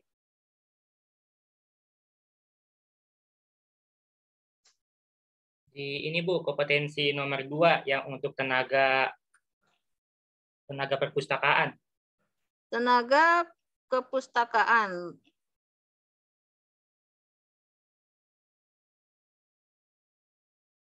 Kan kalau nomor 1 untuk kepala perpustakaan. Bentar. Nomor 1 juga ada sih kompetensi kepribadian juga. Kompetensi ini kan ada kompetensi manajerial, berarti ada di kompetensi yang di nomor 4, Bu. 4. Kepribadian ya? Iya. Ya, coba diperhatikan ya. Ini memang pertanyaan menarik ya. Kompetensi kepribadian situ ada kompetensinya mengenai memiliki integritas yang tinggi, memiliki etos kerja yang tinggi, dan kemudian yang di sini yang integritas tertinggi itu ada disiplin, bersih, rapi, jujur, adil, sopan santun, sabar, dan ramah. Itu yang pertama. Yang keduanya itu memiliki etos kerja yang tinggi, mengikuti prosedur kerja, apakah dalam mengikuti atau melaksanakan tugas itu sesuai prosedur? Sebenarnya sudah terjawab secara gamblang ya oleh kelompok 1 ya. Kemudian ada mengupayakan hasil kerja yang bermutu. Nah, dengan etos tega yang tinggi otomatis mengharapkan outputnya adalah hasil ya, hasil kerja yang bermutu. Nah, bermutu ini nilainya kalau dari sisi informasi, bagaimana informasi itu dapat dimanfaatkan ya. Karena kan terkait koleksi ada misalnya disediakan oleh perpustakaan tetapi tidak sesuai dengan pengguna yang berarti tidak bermutu. Nah, kemudian ada bertindak secara tepat, kemudian ada fokus pada tugas yang diberikan, fokus saja gitu ya. Kemudian ada meningkatkan kinerja dan ada melakukan evaluasi diri. Nah, ini dari sisi kompetensi kepribadian. Nah, kalau di lapangan biasanya ini dilakukan cuman biasanya itu nanti dievaluasinya tiap tahun ya. Tiap tahun itu mengadakan suatu evaluasi kinerja. Apakah setiap pegawai itu melakukan melakukan target-target yang sudah ditentukan, misalnya dalam 1 tahun itu dia menargetkan ada 5 layanan atau 4 layanan yang akan dilakukan. Ketika misal target itu selesai memenuhi target, maka dia dapat dikatakan sebagai kinerja yang bagus. Ya, baik sekali. Terima kasih ya kepada kelompok 1 dan kelompok 2. Jawabannya juga luar biasa dan pertanyaannya juga luar biasa. Mungkin untuk hari ini kita cukupi ya perkuliahan ini, dan juga untuk Kamis depan itu nanti dirundingkan ya, apakah nanti diganti hari. Nah, seandainya ganti hari, mungkin Jumat pagi ya, Jumat pagi jam 7.30 ya. Kalau misal Ibu berharap agak cepat dirundingkan karena nanti Ibu masuk lagi di kelas 2C itu 10-11 ya. Nanti hal yang sama juga Ibu akan informasikan kepada 2C. Jadi Ibu berharap Farah segera informasi ke Ibu apakah yang opsi 1 yaitu Ibu memberikan tugas, ataukah opsi 2 kita melakukan apa sih namanya itu, perkuliahan ya, diperkuliakan di hari Jumat. Mungkin itu untuk hari ini. Terima kasih kepada semuanya. Semoga kita sehat selalu, tetap semangat, apalagi semester 2 biasanya masih giroh-girohnya mencari. Dan Anda juga harus sebaiknya giroh-girohnya juga banyak membaca ya. Banyak membaca terkait sumber-sumber yang akan Anda baca gitu ya. Ada pertanyaan sampai sini? Lebih lanjut? Tidak ada ya? Untuk absen, Ibu patokan kepada absen link yang Ibu share di Google Classroom karena IC tidak bisa dibuka. Kita akhiri dengan baca hamdalah sama-sama. Alhamdulillah. Ibu, maaf Bu, mau izin untuk screenshot Bu. Boleh. Teman-teman yang masih off-cam dibuka kameranya. Pakai gaya nggak, Dek? Ya, bebas, Bu. Ayo semuanya. Udah ya? Bentar. Mufti belum on-cam ya? Oh. Bentar. Slide pertama. Itu lower hand dulu, lower hand. Apa lower hand? Nah, oke. Slide pertama 1, 2, 3. Slide kedua 1, 2, 3. Oke, kasih semua. Ya, nanti kirim di itu ya, di GS ya, biar terekam ya. Iya Bu, baik. Terima kasih. Assalamualaikum warahmatullahi wabarakatuh. Waalaikumsalam warahmatullahi wabarakatuh. warahmatullahi wabarakatuh. Terima kasih banyak Ibu. Sama sehat-sehat. Ibu off ya.